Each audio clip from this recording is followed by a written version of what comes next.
Tuyul, setan bocil dari Indonesia.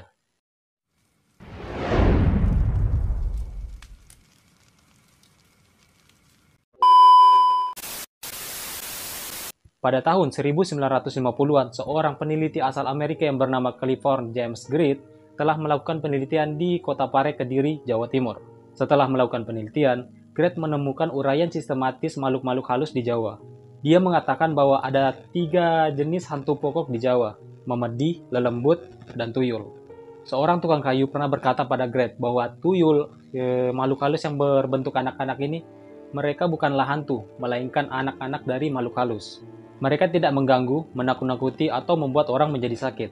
Sebaliknya, mereka malah disenangi karena bisa membuat orang-orang menjadi kaya. Menurut Gret, di sana ada 3 jenis orang yang memelihara tuyul. Penjagal, pedagang tekstil, dan haji. Dikatakan mereka mendapatkan tuyul setelah mengunjungi sisa-sisa candi seperti Borobudur, Penantaran, dan sebagainya.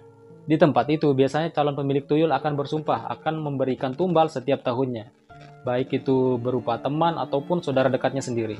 Gret juga mengatakan bahwa bila ingin memelihara tuyul, maka harus melakukan ritual seperti meditasi atau berpuasa.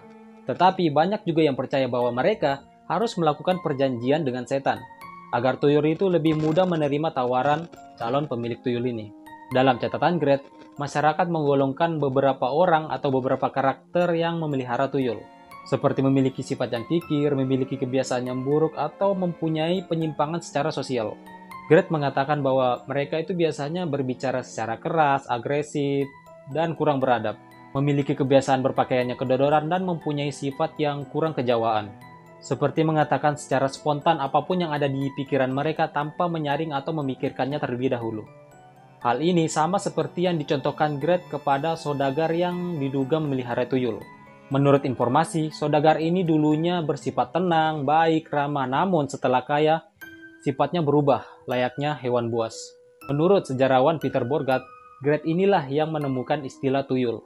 Menurut catatan Baumgart yang berjudul Kekayaan-Kekayaan Haram, Gret inilah yang memiliki pandangan terperinci dan jelas tentang tuyul, seperti kegiatannya, kalangan orang yang memilikinya, dan cara mendapatkannya. Pada tahun 1929 telah terjadi krisis ekonomi dunia yang membuat rakyat-rakyat miskin bertambah. Kondisi ini memicu terjadinya kerusuhan, pencurian, dan perampokan di kota-kota maupun di desa-desa. Diceritakan dalam naskah Al-Dawiyah, orang-orang gemar mendatangi benda-benda keramat ataupun dukun-dukun. Salah satu alasannya karena maraknya terjadi pencurian dan perampokan. Dan pada tahun itulah munculnya istilah tuyul, sehingga menjadi populer di kalangan rakyat Indonesia yang meyakini bahwa tuyul dapat membuat majikannya menjadi kaya. Istilah tuyul ini bahkan menarik para peneliti dari Belanda, karena diyakini dapat membuat orang menjadi kaya. Makhluk gaib yang satu ini biasanya akan marah bila keinginannya tidak dipenuhi, dan cenderung biasanya selalu ingin dimanja. Oleh karena itu, pemilik tuyul harus rutin memberikan tumbal, baik itu orang terdekatnya ataupun keluarganya sendiri. Selain itu, tuyul juga berbahaya bagi istri dari pemilik tuyul itu sendiri. Karena katanya, tuyul itu tidak mengkonsumsi ASI, melainkan mengkonsumsi energi kehidupan dari wanita yang menyusuinya.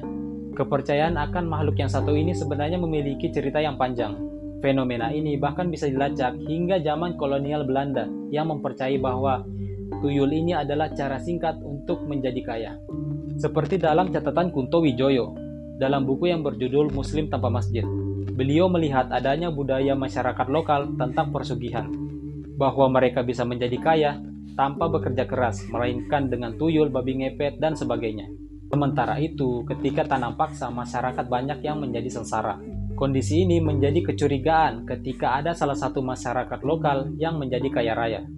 Orang sekitar yang miskin kemudian menghembuskan desas-desus yang mengatakan bahwa orang kaya itu memelihara tuyul, babi ngepet, atau sebagainya.